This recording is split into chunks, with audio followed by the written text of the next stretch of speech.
When you look at Moses, this man was in the wilderness for 40 years. Moses would have never thought that him being in the wilderness for 40 years and him tending the sheep, God was thinking about the end of the 40 years to make him run up against the most powerful empire in the world with a stick. What type of sense does this make? See? David was tending sheep, background, okay? And it's very interesting. The men that God used the greatest in Scripture, they had personal issues. Like Moses and Paul couldn't speak well. Okay, David was an outsider because of something that his father did sexually with another woman. These were outsiders that, society said that you're, whatever. So David was pulled out of that scenario. And can you imagine David being king and wondering how he got there? Y'all remember Joseph? Joseph was sold into slavery. And in one moment, he got put in jail wrongfully. And in one moment, he is taken out of jail and put in second in command under the king over a nation that hated Jews. Joseph's promotion is the most ridiculous thing that you have ever heard of. Let me tell y'all something. Y'all want to know how ridiculous Joseph's promotion is? It will be the equivalent of making a Muslim man my assistant pastor. And they said, you're the one. That's literally, the Egyptians hated the Jews. That's why they separated themselves from the Jews. But how many of you know, it doesn't matter how many people hate you. When God puts his hand on you, he does things that don't make any sense and makes everybody respect it. Now, the whole nation that you hate, one of them is now in charge of all of you. And the one that you hate is the one who saves you. They hated Moses and he saved them. They hated David. He saved them. They told David, if you die, it's like a whole nation died. Okay? They hated Joseph, but Joseph saved them. Always be careful of the one you hate. It might be the one that God used to save you. And that man that's in office right now, that man is what you call a juggernaut. If President Trump was an evil man like Hitler, he would be the most difficult thing to deal with. That man is a juggernaut. He does not care. He doesn't even act like a president.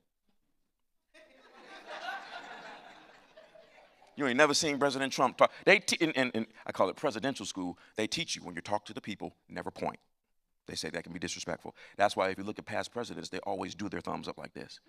Or they'll do their finger like this. Clinton was doing this. Others, they'll do like this. They put the thumbs up. This man, like, you are not a part of the Black Panthers. What are you doing? Donald Trump don't care. Yeah, see? When he's, look at how he sits. His posture is terrible. He sits like this, always slouched. Okay? But see, God picks leaders based on their resilience in their heart and to establish his purposes. He does use good and evil kings alike. They said President Bush wasn't a good leader because he couldn't speak well. Speaking well has nothing to do with leadership because Moses, the king of the Old Testament, and Paul, the king under Jesus under the New Testament, none of them can speak well. But anyway, people gonna get mad. Go on and get mad. It's always the people who don't know anything to get mad. They don't want to learn. They just want to keep what they felt because some people are prideful and they don't know how to let go of their wrongness. When you won't let go of what you are wrong about and you're on this particular step, you will stay there until you let it go. The only reason why I keep on climbing is that I do not care about anything except for the truth. And how many of you that have been a part of this church, you have seen me come back and correct things that I was wrong about? That's maturity. But some people see that as a sign of weakness. I had a pastor tell me to my face, he said, I would never do what you do. He said, I would never tell my people that I made a mistake. 1,500 member church that has now imploded. He's sitting up there with 150 people. It's not I'm a mail boy. There are some people, though, they get mad when the mailman dropped off the bill that you didn't pay. You cussing the mailman out. You the one that didn't pay your bill. I'm just the one here as a representative. That's with me. But there are some people that are crazy. They don't like what the mailman brought. We have gotten way off track. So this is the last scripture, y'all. So guess what? As I always say as a disclaimer, if you don't agree with this little boy, you are just fine. You have not lost your salvation. And God is going to stop blessing you because what you believe I said about Donald Trump is wrong. If you believe that, then that's just what you believe, and just keep on doing the rest of the Bible. Because it doesn't matter who in charge, Captain America, a kangaroo, Looney Tunes, that ain't got nothing to do with me. I'm going to do this gospel. It's as simple as that. The Lord has spoken to me about some very, very serious things. Very, very serious things. Very serious things. And I don't even know with a couple of these, I don't even know if it's wise for me to say it or not. But but um oh yeah. How many know I get it? That's why I wait. Okay. It has to do with race. When I went over to Nigeria, Oyedepo met with us and told us to stay away from three things. He said games when it come to money. Second thing he told us was stay away from race. He said the Bible says God is rich unto all who call upon his name. He said the moment you introduce race, he said you are headed down to the ground. He said that's what messed up Fred Price. Fred Price, I hate to say that. Fred Price had a very, very, very, very multicultural church. He heard one thing that another pastor did and decided to teach on race for a whole year, and the church never recovered. And anyway.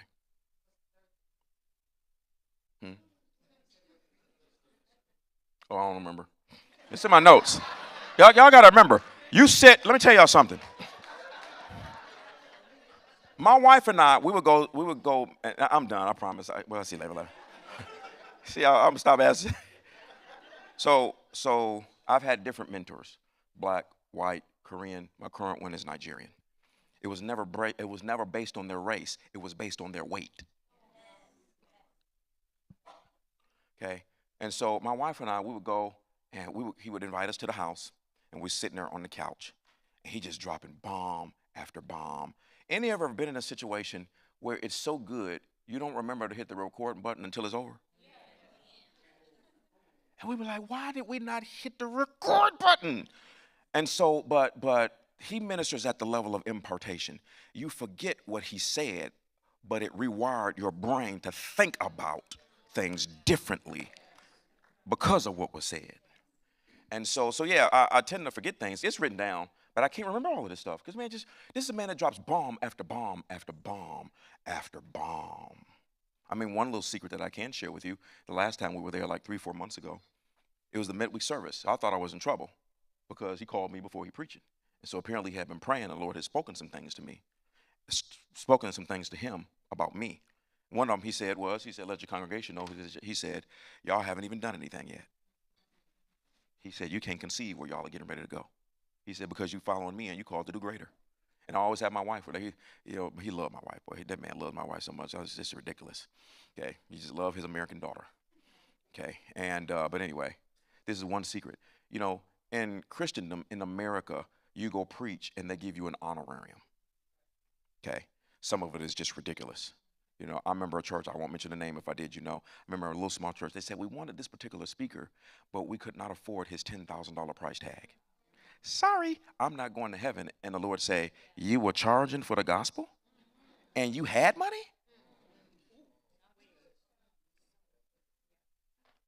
What happened to freely you have received, therefore freely give? Yeah, they think that's a misprint or something. This changed my life. When I go places to speak, I don't ask for anything. I think really the only time I've really received an honorarium is when I spoke at a church in the UK. Okay. And so I don't ask for anything. I always joke with him. I said, look, man, if you just give me a cupcake, I'm good. And so what was I getting ready to say about this? These are secrets to different levels. He said, now, when you go to speak, he said they will give you an honorarium. Number one, never ask for one, which I didn't anyway. He said, number two, he said, if they do give you an honorarium, make sure the seed that you sold into the church is greater than the honorarium. So if they give you $1,000 for speaking, you make sure that you write a check for $2,000. See, this is how you keep on going up, up, up, and then people get mad at you, but they don't know what you're sowing in the private background. These are secrets. So I didn't see y'all stop asking questions. Y'all done made me tap into something that's outside the book of Revelation. We talking about Armageddon and the Antichrist and the dragon and the prostitute. Go back to the previous scripture so I can just read that, and then this is where we close. This woman, go back, let's see, verse 18. This woman you saw in your vision represents the great city that rules over the kings of the world. These are just three things that I wrote down. Number one, to prove that this one country, they rule over the kings of the world. So this first graphic is talking about the United States military. The U.S. has a powerful military with a defense budget that exceeds the next 15 nations combined. That's why we got the baddest military.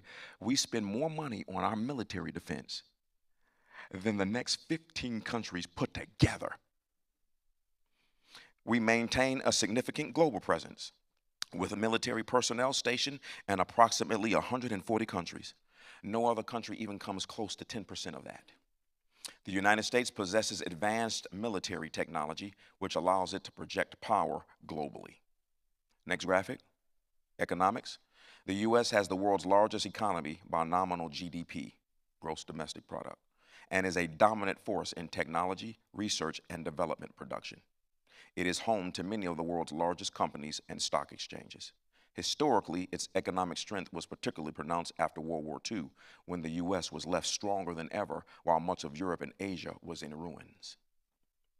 Then the last one is cultural. American popular culture, including music, movies, and television, has a massive global reach and influence. The spread of American movies, music, and the rise of the internet and personal computing has spread American culture and language worldwide. The influence of American English is global, with a large number of people around the world speaking some form of it. We are the only country that is the youngest country, but every other country has people that speak English.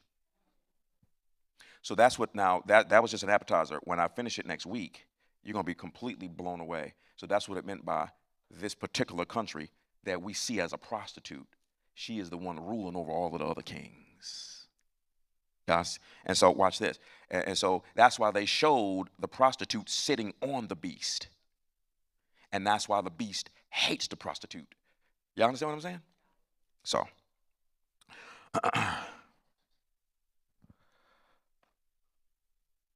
Let me tell you something. This is where I close. And this is just a statement. Whether you come here or stay home, watch online or watch online.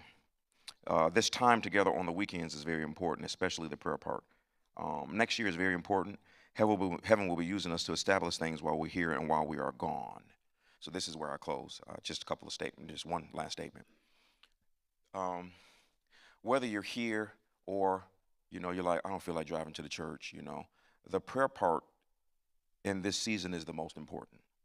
Whether you're here and you pray and you're here on time to pray, or you stay at home and you turn on the online thing and you just pray, don't be walking around the house doing things. People that worship God at home, they tend to water it down greatly.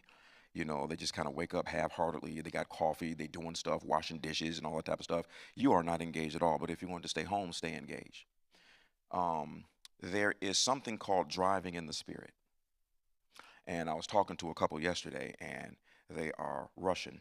And I was giving them an example of, I said, if we had created a bridge from the United States across the water to Russia and you had to drive there, they said that amount of driving, you're going to go through sun, you're going to go through wind, you're going to go through rain, possibly snow, you're going to go through windstorms. Then we don't have the part where every once in a while someone's going to cut you off, someone is driving too slow. You got to watch the people that are around you. Someone is tailgating you. These are all of the dilemmas that you have and run into when you're driving. But the one thing is, no matter what you experience on the road, keep driving. And no matter what you experience on the road, if you just keep on driving, you will keep on moving forward. The reason why this church is moving forward at a phenomenal pace, and watch this, as fast as we are moving, we're actually moving slow. Because God is doing it to such a degree based on what we can handle. Next year is very strategic. I am going to do something that no other church in America has done. Oh, you'd have always done it. Now, that's not me throwing shade at them. I'm just letting you know, this is, when you do something that has never been done, you draw out enemies that you have never faced. And at this point, the devil sees what's up God's sleeve. Next year, I will teach what you call the 12 pillars of destiny. There are 12 subjects. The entire Bible fits into all 12 subjects. I'm working on it now because each sermon will be a masterpiece.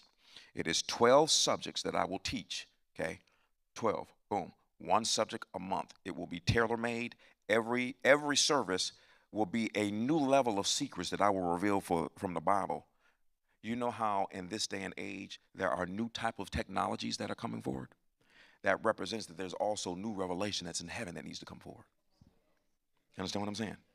Okay, both of those kingdoms mimic each other. I will teach a subject a week. It will be for two purposes, and this is, Even though I said this 30 times, this is where I close. This is extremely strategic. Extremely. Even when it comes to the inner healing and deliverance conference, I got to ask the Lord. So now, because of the level of our fighting, I have to ask the Lord, is it okay for me to fight? Okay, I'm getting ready to do this, Lord, but do I do it in this week? Is it okay to just do 3 hours? I mean, 3 days of prayer, or do we need 7? Or do we need 2 weeks? Or do we need a month? At this level, you don't just run up against stuff because you're running up against everything. You have to ask the Lord, which battles do I fight and which ones do I leave alone? And you have to follow the Lord. How many know if you're a military commander on the field, you don't just run up against every single army out there. You get instructions from above, which is the war commander or the president of the United States, because they know the overall thing where you need to go. So I have to do that. But those 12 things, next year will be a year of me preparing everybody for eternity. It will be the 12 pillars, 1 pillar a month. And I haven't made the decision yet, but I will probably also intertwine the heavenly reward system on top of it. It will be 12 months of us getting our act together to prepare for eternity. That is something that has begun to shake me, is the reality of going to another dimension where you live forever, and how you live is based on the dimension you came from. We got to stop going to church, and we come here to handle business. And when you come here on the weekend, it's for the purpose of learning what you do the other days before you come back to learn what's more to do. So it's very strategic, and this is why. Y'all remember, for y'all that's been with me, you remember when I used to say that the Lord has called me to do something, called us to do something that could never fit in a building? I have to teach those 12 things and then record them, make it a playlist on YouTube, but then turn it into a book. So that now, guess what? I could hand this to any of you and you could open up your own buildings to teach people, but you already got the exact guide. These are the notes. This is what we're doing today. That's how Udipo opened up 15,000 churches in a year. He gives them his personal notes based on 12 months of teaching so that everybody is doing the same thing. And this is the killer. The Lord is having me do it so that we can reach people around the world. That way everyone has a manual, whether you open up another building for us, whether you're doing an online Bible study, whether you're doing a home church. Everybody has the manual on what they should teach with my notes, and when you study it, the Lord will give you more. Then here's the second thing the Lord did me and scared me. He said it's also being set up for those that left behind, because they will be more dedicated to the gospel than the ones who were here before they were taken. They'll be more dedicated. When they know that they were left behind, they ain't thinking about nothing except for evangelism and studying the word every single day. You will leave that manual behind for those that are left behind. So I had to really, really be on point. That's why I said I just needed 2 months. Y'all, I gotta be careful. Y'all, let me tell you something. When I tell y'all that I got off track and that I'm a little tired, it's not because I'm at death's door and I need 1,500 prophecies. Yeah, Pastor, you were looking a little crazy. No, I always look crazy. I share it from a point of humility and transparency so that you won't think you crazy when you get off track. That's the reason why I share that. Okay, and sometimes when you get off track, go back on track slowly and consistently. You ain't been to the gym in 30 years. Don't try to go in there and ride the bicycle for a whole hour. And you on the treadmill on the highest incline holding on, and I'm getting it in, and then you wonder why you're walking around like a zombie the next day. You can't walk because your muscles have seized up like an engine with no oil. You have to ease back into things just so you can be consistent.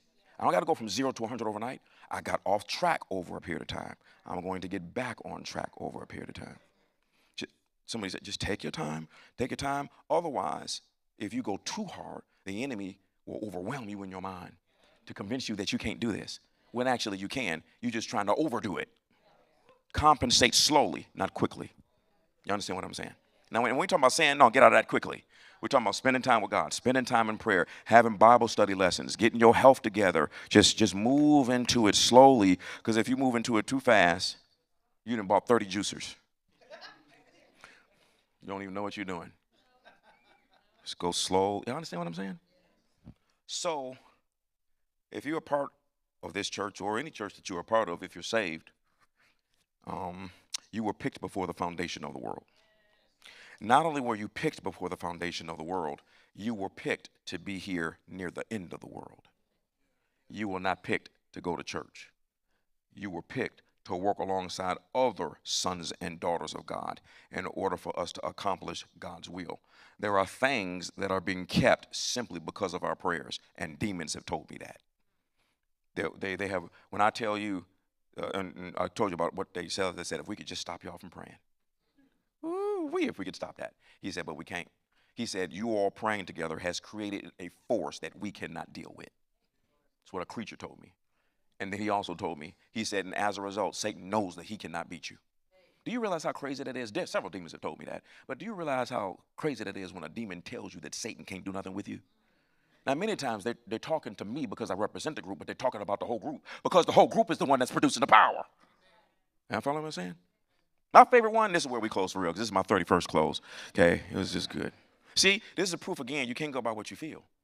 If I was a congregation member, I'm just being transparent. If I was a congregation member of Lionheart Church, I would have stayed at home. I would not have worshiped God at home. I just would have stayed at home, probably went to IHOP, and then went to see this movie.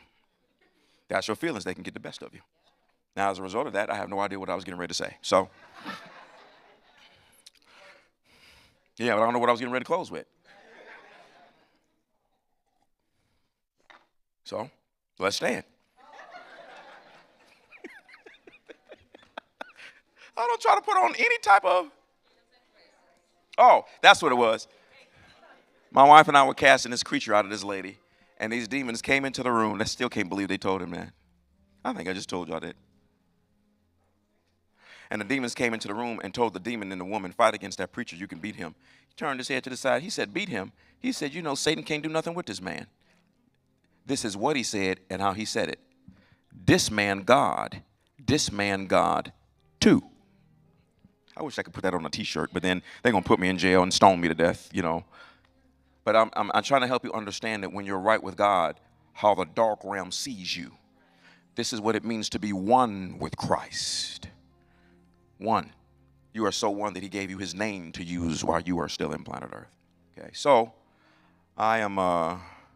you need to count yourself very grateful people.